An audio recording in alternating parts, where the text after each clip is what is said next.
how's it going?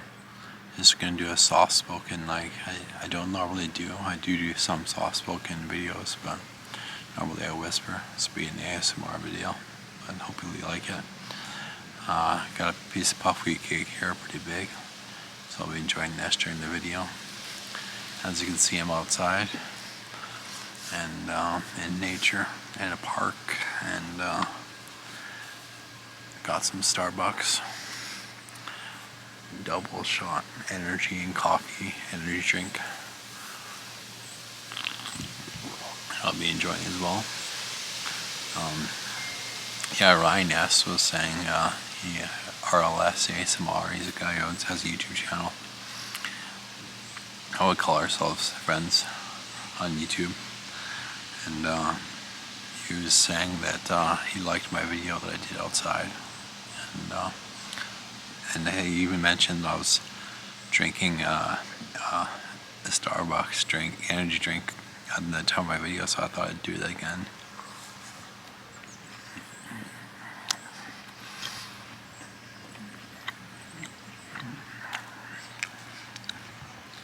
But I hear many construction workers or something doing some work out here, so it might not be great with the sound quality, but so you get for shooting outside, but still might be alright. And do a movie review, and I'll do some spoilers in it, so definitely watch out for that. You might have to watch the video, or watch the movie rather, before you watch the end of this video.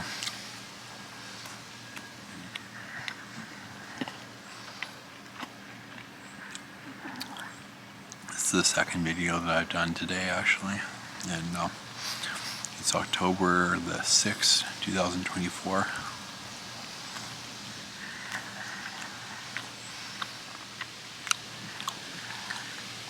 And only about 7 degrees Celsius outside right now. It's getting pretty chilly. It gets very cold this part of Canada in the winter time, so you can imagine that it gets a little chilly in fall as well. So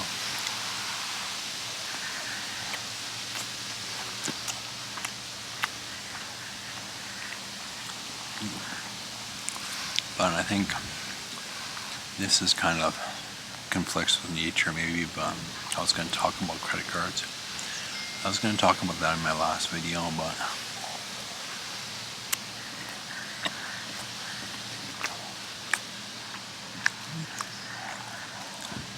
I think I just forgot, so sorry about that. But basically, if you get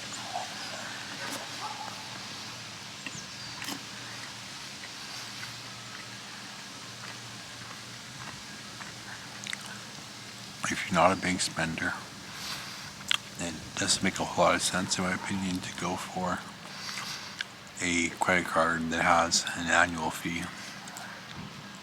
Often the credit cards with that annual fees are better in terms of giving you rewards, like they give you more points or more cash back.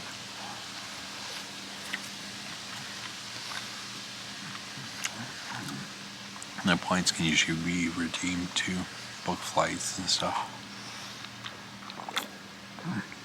But the thing is, I did some math and I was looking at, I think, the American Express Blue Preferred and the American Express something or other, but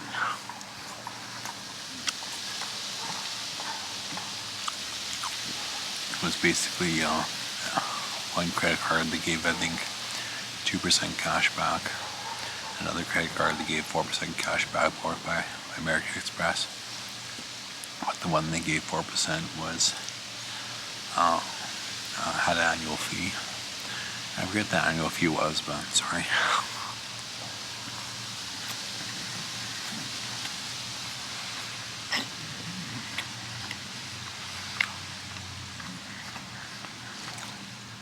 But basically, you can look at my spending videos to spending update videos to find out how much I spend.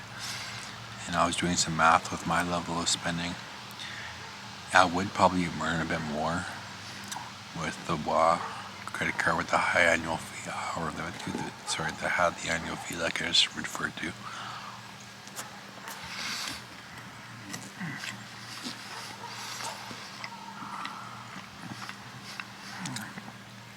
That's after subtracting the annual fee from the revenue that I would make from the cash back, comparing that to the cash back that I would get from the no annual fee card. But the thing is, if it's that close of a race between the two cards, if you got the one with the annual fee, you're probably going to be thinking all the time about, I need to go spend more money, to make sure that I offset that annual fee.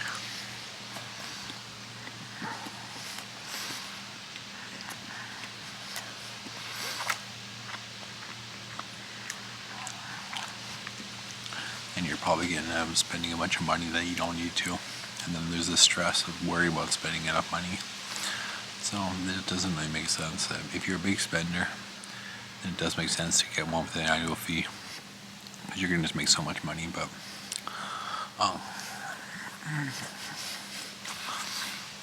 that's if you have a pretty high income, you know. But on another note, I walked here with my kind of dressy shoes on. This is kind of a bad idea. It's my running shoes that are just totally fucked. So.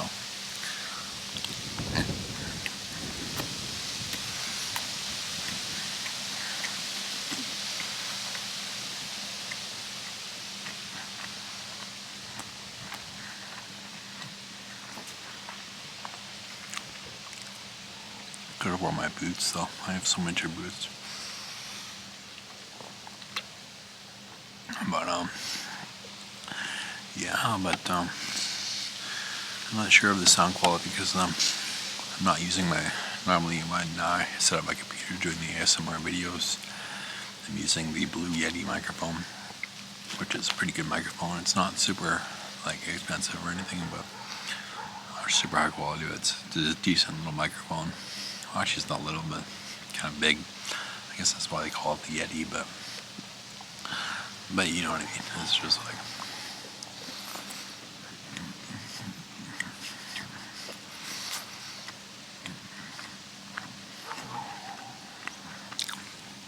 this setup I'm rocking now is just a Sony ZV-1, that's it. Just on a tripod, you know. And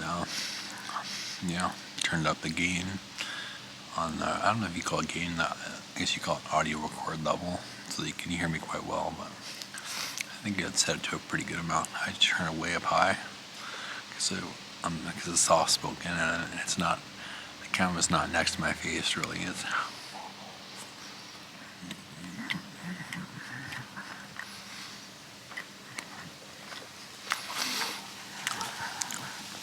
But yeah, I'm gonna do my review now. It's about the movie Scarface, which I'm sure probably plenty of you have seen already, but so here's your spoiler alert. I'm gonna spoil it.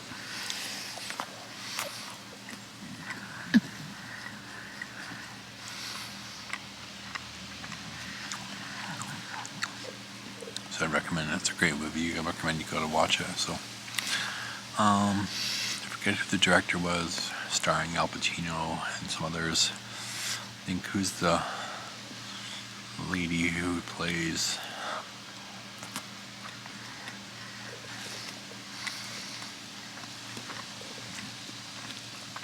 you know what?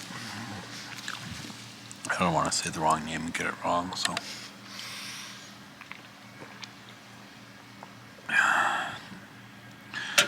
it'll pick me up. I don't know if that was a good idea, actually, because drink that. I woke up at 6 o'clock in the morning today. Sorry, I'm getting off topic, but I didn't wake up at 6. I got off work at 6 o'clock in the morning and got home, and I've been up ever since. I have to work again at 10 p.m. tonight, so doing night audit, work at a resort and stuff.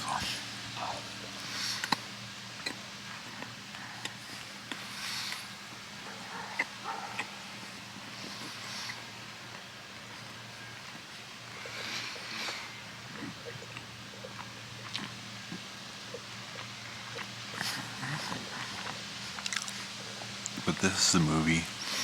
The guy might be in his late 20s, maybe early 30s, and he has a scar across his face. And I think that's why, that's why the movie's called Scarface.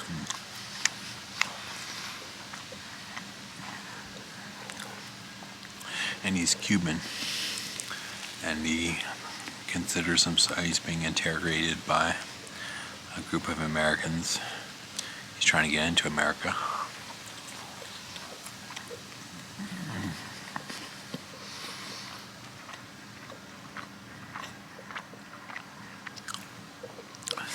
And he calls himself, I think, a political refugee or something like that.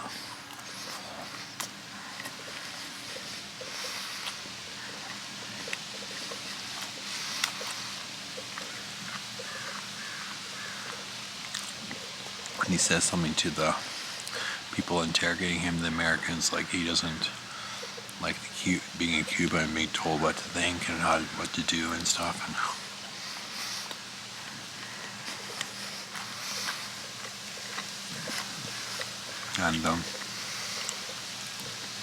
so he gets into America now. There's a part though, he actually assassinates. He's paid to assassinate, I think, another Cuban. And this is at the beginning of the movie.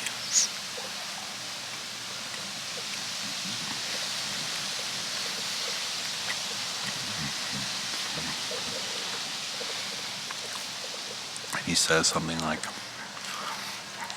he's a communist, so I'm going to carve him up real nice. So I think as the movie goes on, you can see how much of a die-hard capitalist this guy is.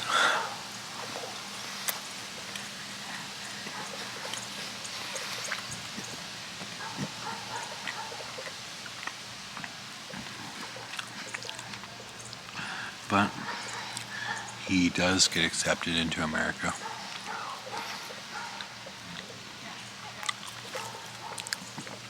Now I believe he winds up in Florida, more so Miami, which was, I think, known for being a lot of drugs there and stuff like that. A lot of drugs being moved around there and used around there. And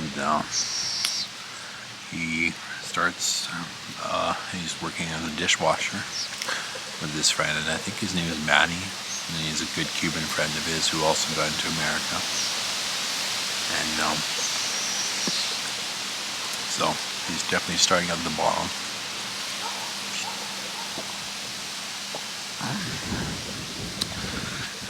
And then Manny and him are scheming about how to move up in life, get more money, basically by any means necessary, I would say. And then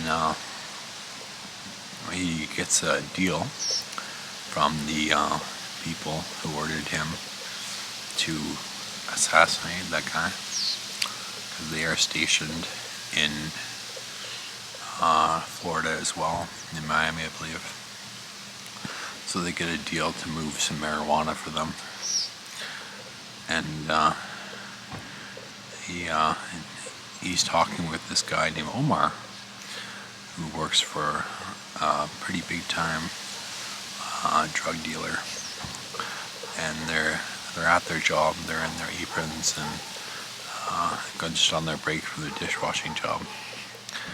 And then he says that his name is Tony Montana. I should have mentioned that before.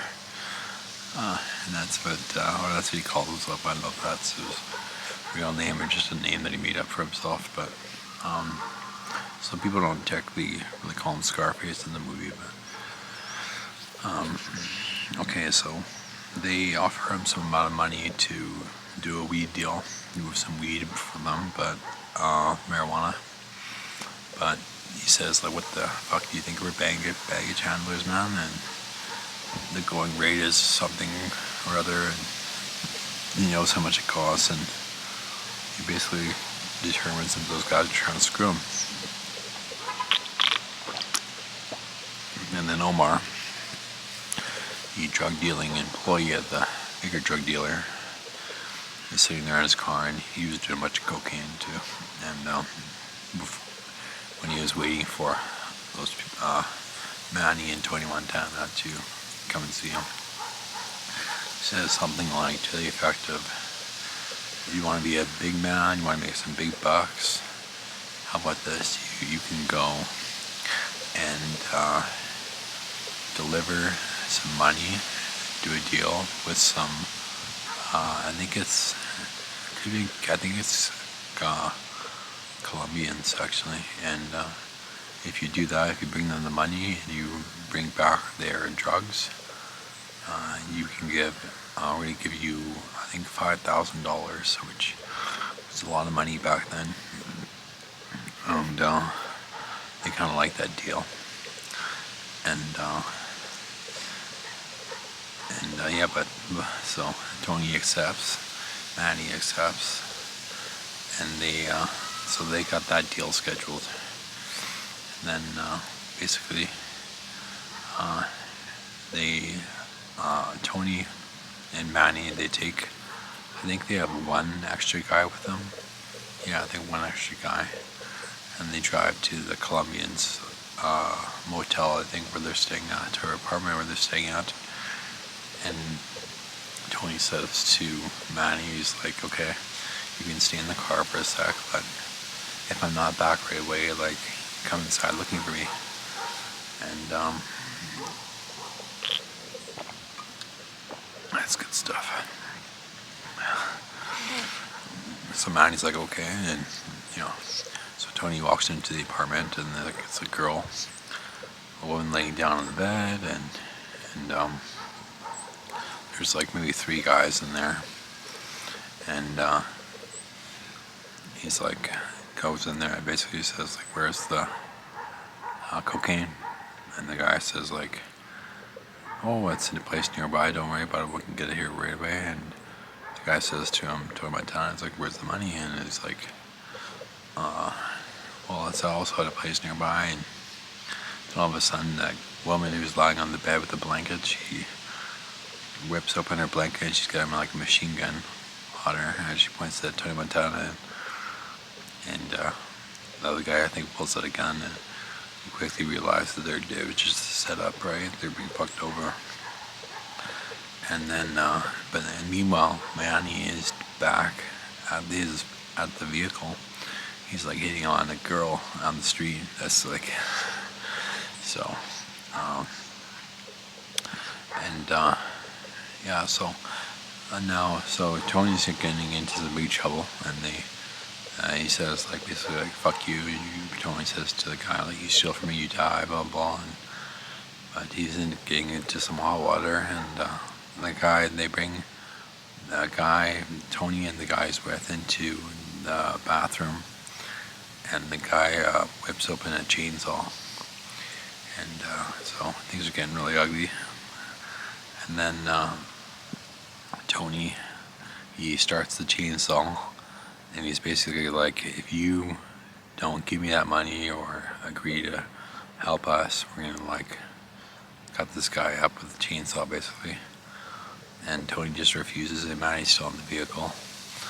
And then basically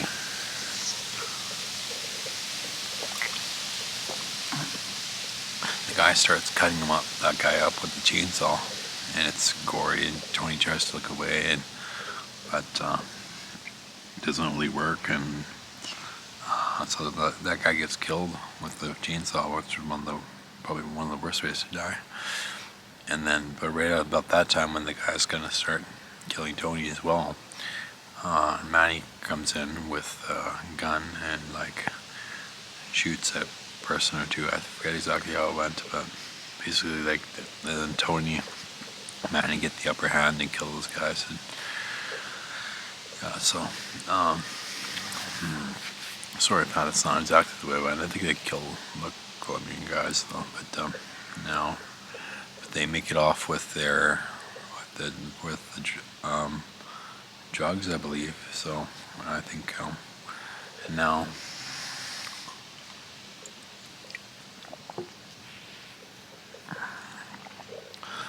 Tony goes to see, is brought to see Frank, who's like this big time drug dealer, and he's got like this lavish mansion. It's beautiful, and then basically Omar's there as well. That guy I told you about that originally like made that deal with Tony for like to go see the Colombians. And Frank's kind of an interesting guy. He cracks a lot of jokes. He's laughing, but really charismatic, I guess. And yeah, so and Tony, Frank's like, thank you, Tony, for assassinating that one guy in prison there. And Tony's like, don't worry about it. It was fun. And, yeah, so Tony's pretty much a killer, but. And then they said, I think they bought him the bag of, I forget how it went, the bag of Coke or the bag of money, and they were like, thanks to Frank, and there's like, thanks to that, and then from pretty much then on, like, you can see that Tony is now going to be Frank's employee, basically, and like, he's making his way up in the drug dealing world and stuff, and then Tony's sitting on a couch, and then he sees this woman walk out of a room in the house, and he's just like, it's this blonde, very attractive woman, and Tony is like love at first sight for him, and I think the girl, I'm not sure what the girl thinks of Tony at that time, but yeah, and I forget her name in the movie, but this is pretty bad. I should have made some notes. So I forget her name in the movie, but it's basically, that's Frank's wife, and now Tony. Later on, Tony, what do you call it? He goes to pick up Frank's wife in his Cadillac, but it's a decent car, really. It's pretty nice, but the woman says, Frank's wife says, like, I wouldn't be caught dead in that thing. What are you doing? Yeah, and stuff. So, and Tony's like, this is a Cadillac, what are you talking about? And so next thing you know, Tony's buying I think it's a brand new Porsche or something like that, like definitely an upgrade, like a better vehicle and stuff like that. Sports car, a nice expensive one. And yeah, and then basically Tony is making moves on Frank's wife, and which is a dangerous thing to do. And but Frank's wife's resisting and stuff like that, and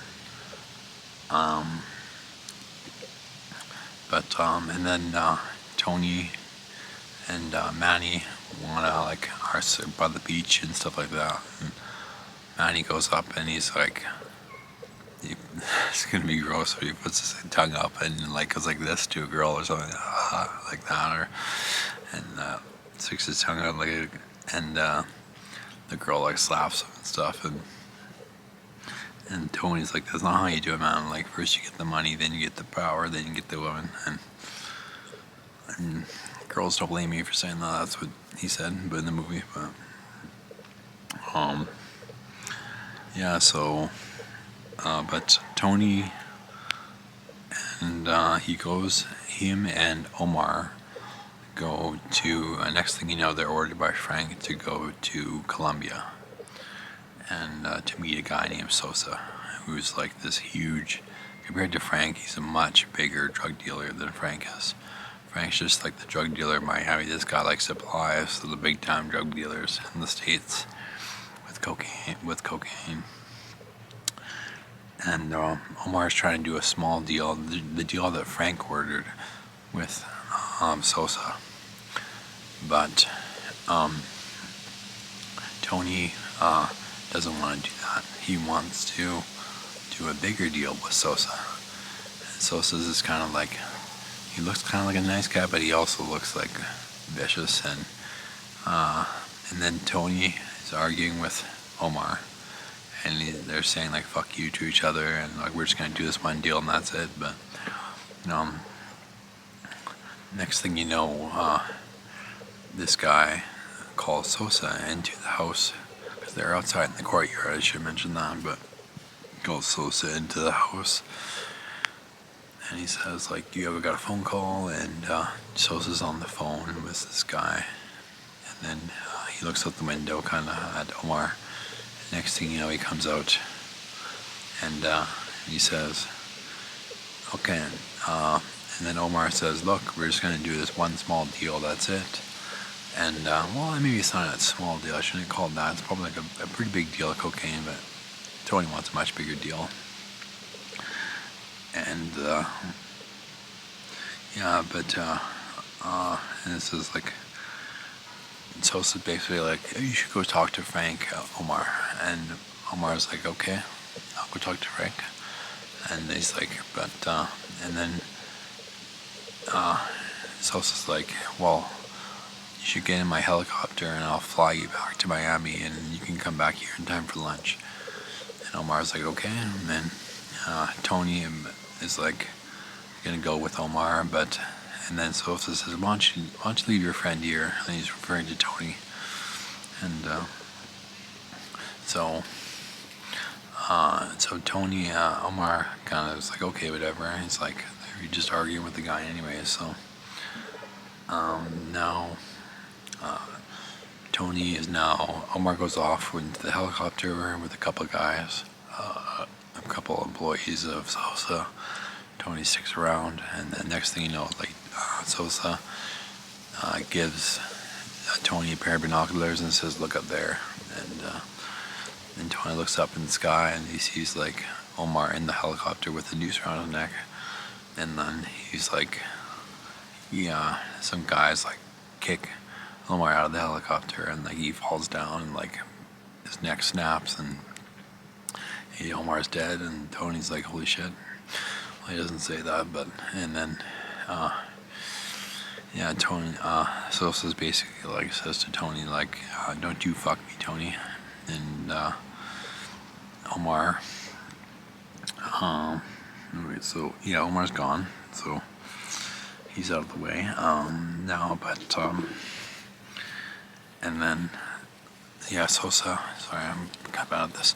But Sosa says that he had somebody tell him that Omar was once an informant for the FBI or the police, and he put a couple drug dealers behind bars for life and stuff like that in prison. So that's why he did that, but he does the big deal with Sosa, and then he comes back to Miami. Tony does, and he talks to Frank, and he's like, Frank's like, "This is the beginning of." I guess the beginning of the relationship between Tony and Frank began falling apart when Tony started hitting on Frank's wife. But Frank's wife is a cocaine addict, by the way, and I think that's partially why she's so thin. But of course, not every thin girl is cocaine. But Tony talks to Frank about the deal that he did with Sosa, and then Frank gets super angry about that because he just wanted to do a small deal. And he's like, "What happens when we don't come up with the cash? So they're going to send me a bill?" "Oh, he's going to send a fucking hit squad up here. There's going to be a war in the streets and stuff." So, which is, but Tony Montana is just like, "Yeah, Frank, don't worry about it," and blah, blah, and stuff. And basically, like, Tony, he goes later on, he goes and he finds Frank's wife alone at Frank's mansion. And I think the woman said, that Frank's wife says, Frank just left and stuff, and it's by the pool, and she's just lounging around, and Tony goes to talk to her, and she's like, "Where's it?" She's like, doesn't want to talk to him at first, but then she decides to talk to him, and he says, like, basically, like, he says, I like you, and blah, blah, blah, and I want you to be the mother of my children, and blah, blah, blah, and that woman's, like, Frank's wife, and let's just call her, because it's pretty offensive, I guess, to call a woman a guy's wife all the time, so let's just call her, like, Clarissa. So Clarissa says to him, like, well, what about Frank? And Cody's like, no, don't worry about Frank, like, he's not gonna last, and stuff like that, and so yeah, so, but and then I guess not too long after that, Tony basically, like, for one reason or another, like, he finds out that Frank was trying to make a move on him and, like, kill him. So Tony acts first, and he ends up, like, killing Frank, and then he's, like, the kingpin of the Miami again. So and he starts making all kinds of cash, and just the cash is just rolling in. Like, he gets huge duffel bags of cash, and I can't put my, it's not a wide enough angle lens for me to do the hand gestures for that, but he's making all kinds of money. And Tony also has a sister, by the way, and he, like, I think she provides, like, some sort of, I think she has an aesthetics company or shop, and Tony, like, buys her or something like that, and yeah, so Maddie's still with him and stuff like that, and but then next thing you know, Tony has to fly to Colombia to go see Sosa again. But things were going really great with Sosa prior to that, and he sees Sosa, and Sosa says, like, look at this guy on the TV, and he has a bunch of, like, really powerful people in politics. Sosa, they're all his friends. This is, look at this guy on the TV, and this guy's out there telling people that I'm this big time drug dealer and I need to be stopped and stuff like that, and he keeps talking about me, and I want to take him out, I want to assassinate him.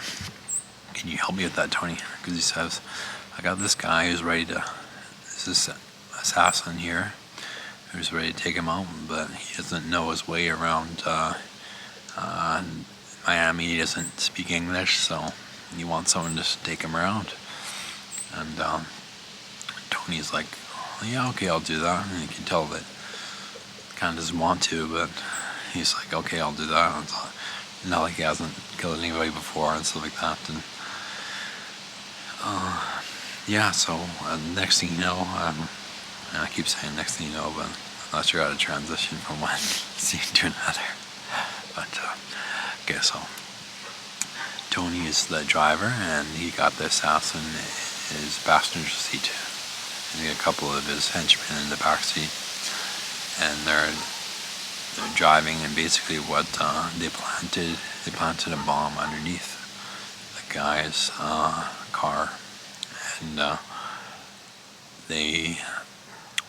what happens is they're gonna, like, follow him around because they have to be close to him, behind him in their vehicle in order to detonate it. And another thing is they need to be in front of this, like, political building of some sort, because that'll be more of a shock and awe kind of factor, I guess, and it'll, like, send a message more than not to fuck with Sosa and stuff like that.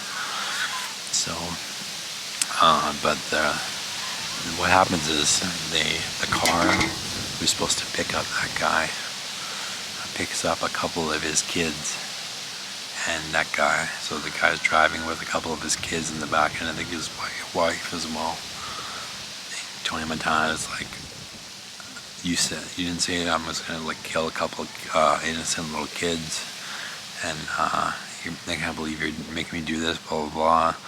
And then the guy's the assassin, he's got, like, the console where he can press the button and, like, detonate the bomb and kill the family, but he's, like, basically says, like, shut up in Spanish and to him, and he's just, like, he's ready to do it, and they're getting closer and closer to that vehicle went closer and closer to that spot where they're supposed to assassinate the person, and Tony actually says, "You die, motherfucker," and he shoots the assassin in the head and just blows his brains out. And then basically, what happens is he. I just realized I skipped a bunch of scenes, but he. So Sosa now things kind of go back to normal for a little bit, and Tony, he ends up marrying that woman, and at one point he's got his own like tiger and everything, and he marries like this guy. I think I called her Clarissa, which was Frank's wife, and so he's married to her now, and at one point he's in a hot tub, which is like this. You might have seen that on the picture of it or saw it. But it's like this huge hot tub, and he's there. It does a shot on him where he's just by himself in there, and it's just like he's all alone in this very nice hot tub, but also all alone. And he's arguing with his wife, and he goes out to dinner with his wife, and she's like, he says basically like, my wife is like so polluted with cocaine that I can't even have a baby with her, and it's like, is this what life's all about? It's like eating and just sucking and fucking, and you get a big beer belly and blah blah blah and stuff like that, and you can't really enjoy his riches, and yeah. So and then his wife like gets really angry at him, and is like, stands up and throws her drink in his face, like, I can't believe you would say that about me, that blah blah blah, that I'm a cocaine addict, blah blah blah, sort of thing. And she leaves him, and then basically he gets this. He finds out that Manny, his best friend, has been seeing his sister. So his sister and Manny have been with each other, like romantically and sexually, and he finds out about that, and he feels betrayed, and he goes and kills Manny. And then I think I'm not sure if he killed his sister, what happened with that, but his sister dies. And so he's kind of ending up alone, and he's in his mansion, but Sosa calls him, and he's like, Sosa says to him, like, I thought I told you not to fuck me, you little monkey, and you can tell by what he's saying, calling him a monkey, like a little monkey, what he thought about him. He's just like a little employee for him, and I guess Tony thought he was a big shot, but compared to Sosa, he's still like the small fry and stuff, even though Tony was rich. But and Tony's like, who the fuck do you think you're talking to? And he's like holding the phone, and he's like can barely hold on to it, he's so angry, he's like juggling it in his hands and stuff. And yeah, but next thing you know, after that, Sosa sends a hit squad to go kill Tony, and it's like, I'm not sure how many guys, about 12 guys, and there's more guys than Tony has, and there's a big shootout, and Tony kills a bunch of people, and he says like the iconic line, "Say hello to my little friend," and he's got the big machine gun, and he kills a bunch of guys, but ultimately Tony's henchman got killed, and Tony ends up getting killed, and yeah, basically that's the end of it. And then you I guess what you my interpretation of it, basically the movie was all about, was about, I guess, greed and how it can manifest from the American dream of like owning your own business and being independent and having money and stuff like that. And it's like, because you see the just different decisions that was made. For instance, like he wanted to, for one, he could have saved that guy who was with the chainsaw whole thing. He could have saved that guy's life, but he was greedy. He wanted to you wanted the money, basically. He could have said, okay, no, I'll stop, I'll give you the money, and like I will, and then just give that. He could have saved that guy's life. Well, like because Manny would come to rescue them, and after he gave them the Colombians the money, he could save them, but his greed stopped him, and then he had the greed for the beautiful woman who was Frank's wife, Clarissa. But he could have married basically, you know, a lot of different women probably, even though he was a gangster. But he chose one with like a cocaine addiction, and yeah. So and because that's who the beautiful, yeah, because she was beautiful and stuff like that, and he could have stayed as Frank's employee and probably not not ran into troubles with kingpin drug dealers. But he chose not to. He chose to betray Frank and go for his wife. He chose to do that big deal with Sosa, you know, and if he didn't do that big deal with Sosa, he probably wouldn't have been asked by Sosa to go and kill that guy, and where they got into that situation, and where he basically had to kill that guy's family with the innocent kids and stuff like that. So basically he kept getting into situations where he just got more and more greedy, and it cost him basically everything. It cost him his life and all his friends and everything around him. Like he was basically put in a situation where he was a killer.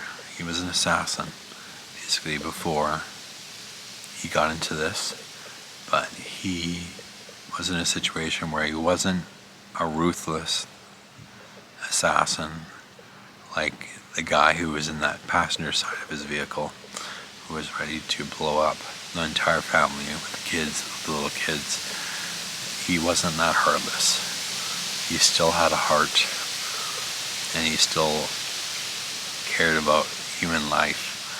But his greed led him to be in that position where he was forced into doing something, either killing the assassin or or killing that family. So, and killing that assassin cost him his life. It cost him everything, basically. And which that's always an interesting movie. I think I'd recommend watching it. I thought I had more to say about it, but I guess not. But yeah, thank you for watching. Goodbye.